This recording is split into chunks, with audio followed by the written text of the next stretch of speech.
Second chapter, numbers and sequences, exercise 2.7. 11th question பார்க்கலாம்.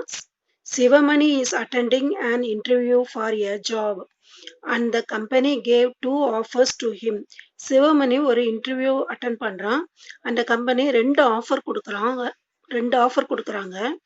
First offer என்ன அப்படின்னா, offer A rupees 20,000 to start with, followed by a guaranteed annual increase of 6% for the first 5 years. First yearல 20,000 rupees கொடுக்குறாங்க. அதுக்கப்புறம் ஒவ்வொரு வருஷமும் 6% annual increase கொடுக்குறாங்க. இதை வந்து 10th sum போட்டோம் இல்லையா, அதே மாதிரி தான் போடணும்.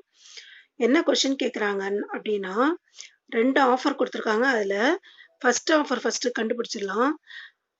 4th year, what is his salary in the 4th year? starting 4th year ஆரம்பத்துல எவ்வளோ அவனோட salary இருக்கும், அதுக்கப்புறம் அவன் எதை சூஸ் பண்ணுவான்னு தான் கேட்குறாங்க. ஃபர்ஸ்ட் நம்ம ஆஃபர் ஏவை கண்டுபிடிச்சிடலாம். ஆஃபர் ஏல கண்டுபிடிக்கும் போது அவனோட ஃபர்ஸ்ட் இது இருக்கு இல்லையா, 20,000, நாம அந்த காம்பவுண்ட் அமௌண்ட் ஃபார்முலா வச்சு போடலாம். ஆக்சுவலா இங்க வந்து பிரின்சிபல் கிடையாது, இன்கம் தான். ஆனா அந்த ஃபார்முலா யூஸ் பண்றோம். பி எவ்வளோ அப்படின்னா rupees 20,000. சரியா? ரேட் ஆஃப் இன்ட்ரெஸ்ட் வந்து 6%. என்ன வந்து இந்த இடத்துல 3 years தான் எடுக்கணும். ஏன் 3 years எடுக்கணும் அப்படின்னா, 4th year ஸ்டார்டிங்ல தான் எவ்வளோ அவனோட சேலரின்னு கேட்குறாங்க. சரியா? அதனால அமௌண்ட் கண்டுபிடிக்கிறதுக்கு ஃபார்முலா என்ன, இந்த இடத்துல அமௌண்ட்ன்றது salary. சரியா? P into 1 plus R by 100 whole power n. இதுதான் ஃபார்முலா. இதுல Pன்றது 20,000 into 1 plus 6 by 100 whole power 3 போகும். 20,000 into இங்க கேன்சல் பண்ணா 3 2s are 6, 5 2s are 10, 50 வரும்.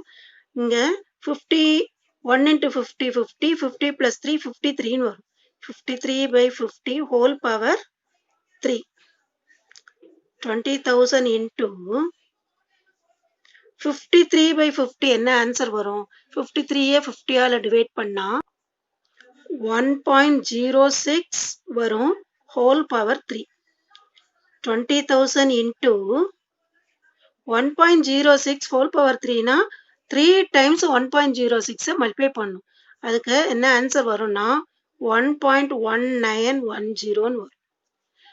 20,000யும் 1.1910 மல்டிப்ளை பண்ணா rupees 23,820 வரும். இதுதான் அவன் 4th yearல வாங்குற salary. His salary in the 4th year. 4th yearல அவன் வாங்குற salary 23,820. இது வந்து ஆஃபர் ஏ அவன் சூஸ் பண்ணா இவ்வளோ கிடைக்கும். இப்போ ஆஃபர் பில என்ன வருதுன்னு பார்க்கலாம். ஆஃபர் பில என்ன கொடுத்துருக்காங்கன்னா 22,000 ஃபர்ஸ்ட் இயர்ல, அதுக்கப்புறம் 3% ஒவ்வொரு வருஷமும் கொடுக்குறாங்க. சரியா? அப்போ 4th year ஸ்டார்டிங்ல அவனுக்கு எவ்வளோ கிடைக்குன்னு பார்க்கலாம். P equal to 22,000. சரியா? ரேட் ஆஃப் இன்ட்ரெஸ்ட் எவ்வளோ அப்படின்னா 3%. n 3 years. அமௌண்ட் ஃபார்முலா என்ன? P into 1 plus R by 100 whole power n. P என்னது இங்க 22,000 into 1 plus R3 by 100 whole power 3. 22,000 into இந்த இடத்துல கேன்சல் பண்ண முடியாது, அதனால இங்க 100 into 100 plus 3 103 by 100 whole power 3. 22,000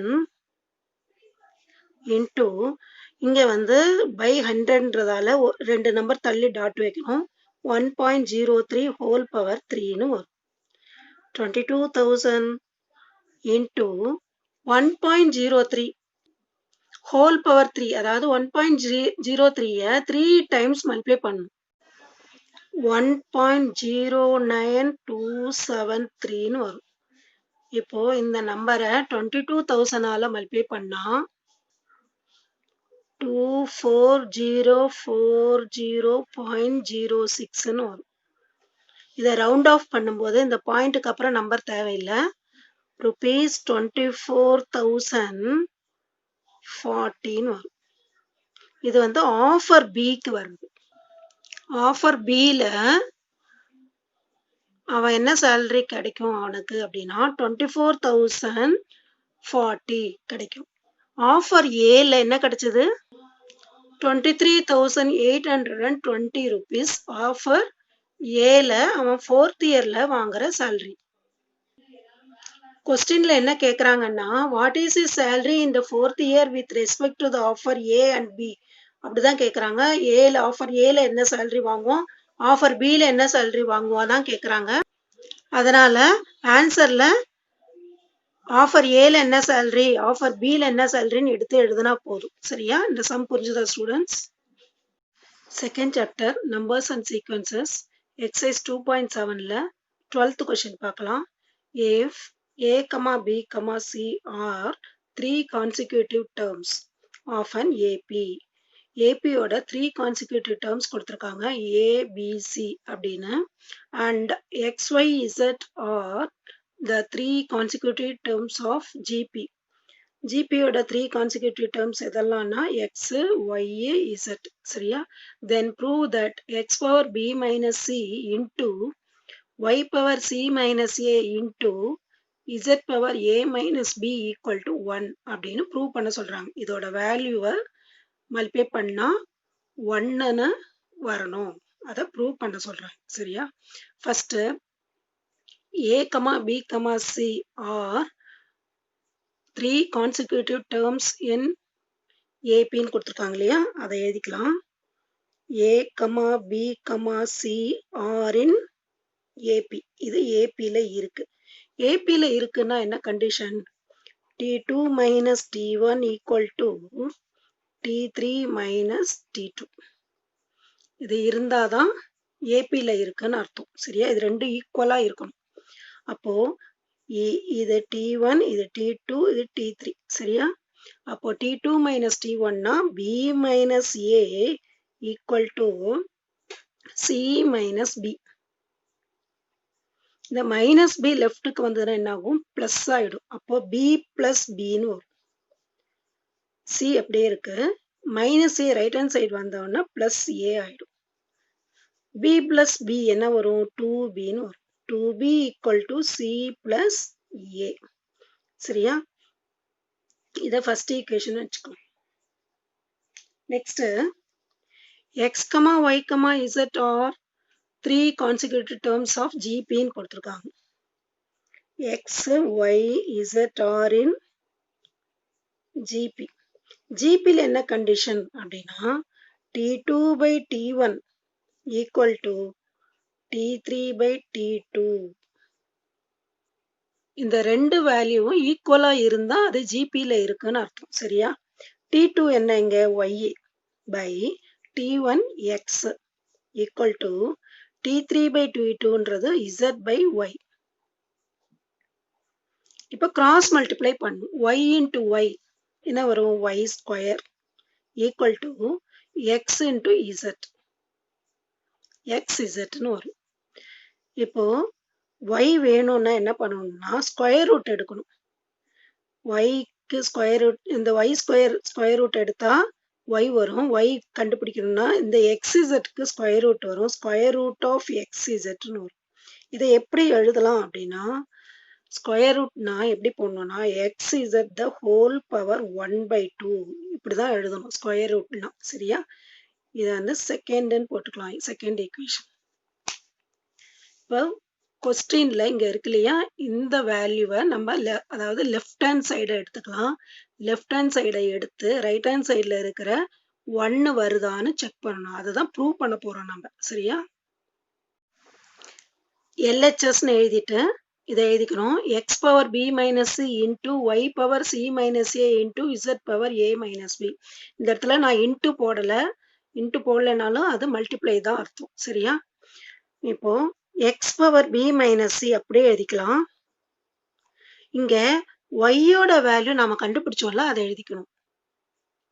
இங்க ஒய் வேல்யூ இங்க இருக்கு பாருங்க. X Z the whole power 1/2 அதை எழுதிக்கணும். X Z whole power 1/2. அதுக்கப்புறம் பவர் இங்க சி மைனஸ் ஏ இருக்கு இல்லையா, அதையும் இங்க சேர்த்து எழுதணும். C minus a. சரியா? Into z power a minus b. X power b minus c அப்படியே எழுதிக்கணும். இந்த இடத்துல எக்ஸுக்கும் இசட்டுக்கும் சேர்த்து தான் இந்த பவர், அதனால தனித்தனியா எழுத போறோம். எக்ஸ் பவர் இங்க சி மைனஸ் ஏ பை 2 அப்படின்னு எழுதணும். இன்டூ இசட் எழுதணும். இந்த இசட் எழுத போறோம். இசட்டுக்கு பவர் அதே சேம் தான் வரும். C minus a by 2 into இந்த இதை எழுதணும். Z power a minus b. சரியா? இதுக்கு நடுவில் இன்டூ இருக்கு. உங்களுக்கு இன்டூவும் எக்ஸும் கன்ஃபியூஸ் ஆகுன்றதுக்காக தான் நான் இன்டூ போடல. சரியா? இப்போ பேஸ் பாருங்க, இங்கேயும் எக்ஸ் இருக்கு, இங்கேயும் எக்ஸ் இருக்கு. பேஸ் சேமா இருந்தா பவரை என்ன பண்ணணும்? ஆட் பண்ணணும். X power b minus c plus போட்டுக்கணும். பிளஸ் இதை எழுதணும். C minus a by 2. அதே மாதிரி இங்க இசட் பவர் பேஸ் சேமா இருக்கு, பவரை ஆட் பண்ணணும். C minus a by 2 plus இதை எழுதிக்கணும். A minus b. X power இங்க டினாமினேட்ல இந்த இடத்துல 2 இருக்கு, இங்க ரெண்டு இடத்துலயும் 2 இல்ல. அதனால நம்ம என்ன பண்ணோம்னா, உங்களுக்கு ஏற்கனவே தெரியும், எல்சிஎம் எடுக்கும்போது இந்த 2வை இங்க மல்டிப்ளை பண்ணிக்கணும் இந்த ரெண்டுத்துக்கும். அப்ப என்ன வரும்னா 2b மைனஸ் 2c வரும். இதை அப்படியே சேர்த்து எழுதணும். Plus c minus a by 2ன்னு எழுதணும். இது எல்லாமே பவர்ல இருக்கு. சரி, எக்ஸோட பவர்ல இருக்கு. இசட் பவர் இங்கேயும் அதே மாதிரிதான். சி மைனஸ் ஏ இங்க 2வால மல்டிப்ளை பண்ணும். பிளஸ் 2a இன்டூ, அதாவது 2வை இங்க மல்டிப்ளை பண்ணும். 2 இன்டூ மைனஸ் பி, அதாவது மைனஸ் 2bன்னு வரும். பை 2. இந்த இடத்துல இப்ப பாருங்க, 2b இருக்கு, இங்க மைனஸ் 2c பிளஸ் cன்னு இருக்கு. அப்ப என்ன வரும்? சப்ட்ராக்ட் பண்ணணும். சப்ட்ராக்ட் பண்ணி மைனஸ் சைன் போடணும், பிக் நம்பர் சைன். அப்ப என்ன வரும்? எக்ஸ் பவர் 2b அப்படியே எழுதிக்கணும். மைனஸ் 2c பிளஸ் cனா சப்ட்ராக்ட் பண்ணா ஒரு c வரும், மைனஸ் போட்டுக்கணும். மைனஸ் c இந்த மைனஸ் a பை 2. அதே மாதிரி இங்கேயும் c எழுதிக்கணும். மைனஸ் a பிளஸ் 2a இருக்கு, அப்போ சப்ட்ராக்ட் பண்ணா a வரும், பிக் நம்பர் சைன் பிளஸ், அதனால பிளஸ் a இந்த மைனஸ் 2b எழுதிக்கணும். பை 2. எக்ஸ் பவர் இந்த 2b எழுதிட்டு இந்த இடத்துல மைனஸ் காமனா எடுத்துக்கணும். மைனஸ் காமனா எடுத்தா இங்க என்ன வரும்? c பிளஸ் ஏன்னு பை 2. இந்த இடத்துல z பவர் இங்க c பிளஸ் ஏ வேல்யூ என்ன அப்படின்னா, c பிளஸ் ஏ வேல்யூ என்ன? 1ல இருக்கிற ஈக்குவேஷன் படி 2b இல்லையா? அப்போ c பிளஸ் ஏ இருக்கு இல்லையா, c பிளஸ் ஏக்கு பதிலா என்ன பண்ணணும்? 2b போடணும். 2b அப்புறம் இந்த மைனஸ் 2b பை 2ன்னு வரும். அதே மாதிரி இங்கேயும் அதே வேல்யூ தான். 2b மைனஸ் c பிளஸ் ஏக்கு என்ன பண்ணணும்? 2b போடணும். 2b minus 2 sorry by 2 z power 2b minus 2b என்ன வரும்? 0 வரும். 0 பை 2ன்னு வரும். சரியா? அதே மாதிரி இங்கேயும் அதே மாதிரி தான். X power 2b minus 2b 0 வரும், 0 பை 2. இங்கேயும் z பவர் 0 பை 2. அப்ப என்ன வரும்? எக்ஸ் பவர் 0 பை 2 அப்படின்னா என்ன? எக்ஸ் பவர் 0ன்னு அர்த்தம். 0வை 2ஆல டிவைட் பண்ணா 0 தான் வரும். 0வை எந்த நம்பரால டிவைட் பண்ணாலும் 0 தான். அதே மாதிரி z பவர் 0ன்னு வரும். சரியா? x பவர் 0 வேல்யூ என்ன? 1 வரும். அதாவது எனிதிங் பவர் 0 1 தான் வரும். எந்த நம்பரோட பவர் 0 வந்தாலும் 1 தான் ஆன்சர். அதே மாதிரி இங்கேயும் z பவர் 0 வேல்யூ என்ன? 1 வரும். சரியா? 1 into 1 1 equal to RHS. Hence we proved. அப்படின்னு எழுதும். இந்த சம் புரிஞ்சுதா ஸ்டூடெண்ட்ஸ்?